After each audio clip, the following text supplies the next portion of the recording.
Côte d'Ivoire. Cacao, difficile lutte contre le travail des enfants. Après 20 minutes d'entretien avec un éducateur, Issouf se tord les mains et finit par le reconnaître. Il travaille dans une plantation de cacao. Le frêle garçon de 15 ans fait partie de la soixantaine d'enfants recueillis par la police lors d'une opération coup de poing dans l'ouest de la Côte d'Ivoire.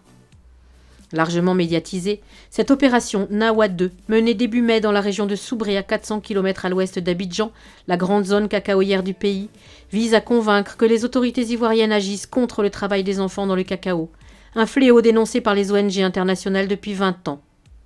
L'enjeu est de taille. La pression monte sur ce pays d'Afrique de l'Ouest, premier producteur de cacao mondial, ainsi que sur les multinationales du chocolat, les consommateurs occidentaux exigeant de plus en plus un produit éthique, fabriqué sans abus contre les enfants ni atteinte à l'environnement. La Côte d'Ivoire s'est même vue menacée de boycottage de son cacao par un projet de loi américain qui n'a finalement pas abouti. Issouf raconte qu'il est venu du Burkina Faso avec son père il y a 2 ans. Celui-ci est reparti au bout d'un mois, le laissant avec un homme présenté comme son oncle pour travailler dans une plantation. C'est un cas de traite, estime Alain Didier Latmel, directeur de la protection de l'enfance au ministère ivoirien de la famille présent à Soubré. Beaucoup d'enfants exploités dans les plantations viennent du Burkina Faso et du Mali, pays voisins pauvres et traditionnellement pourvoyeurs de main-d'œuvre pour la Côte d'Ivoire plus riche. Selon l'enquête NORC de l'Université de Chicago, en 2018-2019, près de 800 000 enfants travaillent dans le cacao, contre 1,2 million selon une précédente enquête de l'Université américaine de Tulane en 2013-2014. Les cas de traite concernent moins de 2000 enfants, d'après une autre étude de 2018 par la fondation Walk Free et l'ONG Vérité. Course-poursuite. Ces chiffres ne sont cependant que des estimations, et les méthodologies d'enquête diffèrent, souligne le Comité national de surveillance des actions de lutte contre la traite, l'exploitation et le travail des enfants, CNS, présidé par Dominique Ouattara, l'épouse du président ivoirien. L'opération Nawa 2, la 5e de ce type menée depuis 2009, a mobilisé sur 2 jours une centaine d'hommes des forces de l'ordre, police, gendarmerie, agents des eaux et forêts, avec un important travail de préparation et de renseignement en amont, explique le commissaire Luc Zaka, sous-directeur de la police criminelle. Une équipe de journalistes, dont ceux de l'AFP, a pu suivre les policiers dans la zone de Méagui à 50 km de Soubré. À bord d'une demi-douzaine de 4x4, ils progressent sur une piste de latérite qui serpente entre les champs verdoyants de cacaoyers et d'EVA, précédés par un éclaireur à moto. Régulièrement, le convoi stoppe. Tantôt, des enfants sont surpris le long de la route, rentrant du champ avec leurs machettes. Tantôt, dans des hameaux à s'occuper des tas de fèves de cacao qui sèchent devant les maisons.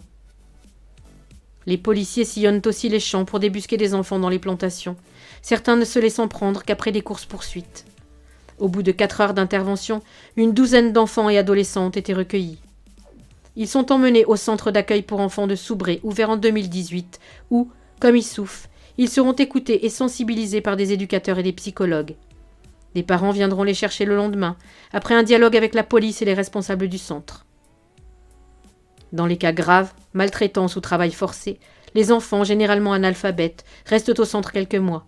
Ils y sont rescolarisés et apprennent un métier, élevage, maraîchage, couture, coiffure, ferronnerie. En dehors des opérations coup de poing, un travail régulier est mené avec des comités locaux de protection des enfants dans les campagnes. La pauvreté en cause. La médiation avec les familles est très importante, souligne M. Latmel, qui voit des progrès dans la lutte contre le travail des enfants.